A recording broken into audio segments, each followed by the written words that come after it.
ভাবুন তো যদি এরকম একটা সমাজ তৈরি করা যায় যেখানে প্রত্যেকে ভেষজ উদ্ভিদ সম্পর্কে একটু হলেও সচেতন এবং শিক্ষিত হবেন।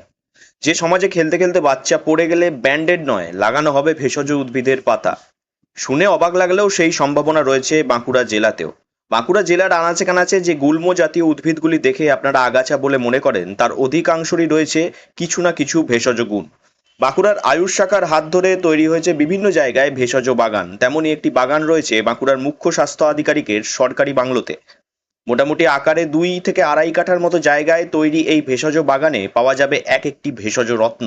সহজলভ্য ওই গাছগুলি চেনেনি না অনেকে, যেমন কালমেঘ, সিট্রোনেলা, কুলেখাড়া এবং ঘৃতকুমারী। এই বাগান তৈরি করা হয়েছে বাঁকুড়ার আয়ুষ শাখার তরফ থেকে। এই আয়ুষের বাগানটা কোথায়? অ্যাকচুয়াল বাগানটা আমাদের যে chief medical officer of health, owner bungalow সামনেই।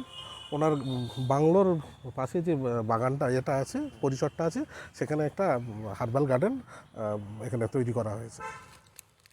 কি কি গাছ রয়েছে মোটামুটি?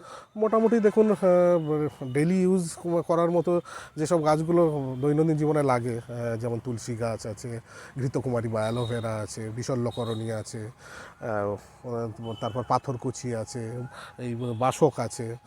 বা এগুলো জানেন যে দৈনন্দিন জীবনে ছোটোখাটো যে এলিমেন্টসগুলো আছে সেগুলো গ্রামের লোকও জানে, প্লাস আমরাও প্রচার করছি যে এর থেকে ছোটোখাটো রোগগুলো আস্তে আস্তে উপশম হয়ে যেতে পারে।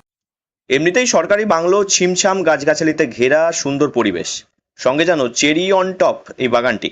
প্রতিটি গাছের গায়ে লেখা রয়েছে নাম, যেই নাম দেখে খুব সহজেই চিনে ফেলতে পারবেন গাছটি। জেলার মেডিকেল অফিসার জানান, মানুষের ভেষজ উদ্ভিদ সম্পর্কে সচেতনতা বৃদ্ধি করতেই আয়ুষ শাখার এমন চিন্তাভাবনা। এছাড়াও নিজেদের বাগানের ভেষজ উদ্ভিদগুলিও নানা রকমভাবে জনকল্যাণকর কাজে ব্যবহার করা হয় এই দফতর থেকে।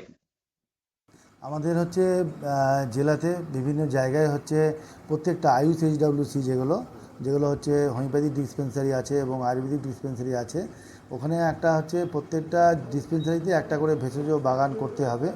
তো আমাদের জেলাতে এখনও পর্যন্ত আমরা হচ্ছে 10টা ভেষজ বাগান করেছি এবং আমাদের যে সিএমওইচ অফিস আছে এবং সিএমওইচ অফিসের যে বাংলো আছে সেখানেও একটা ভেষজ বাগান করা হয়েছে।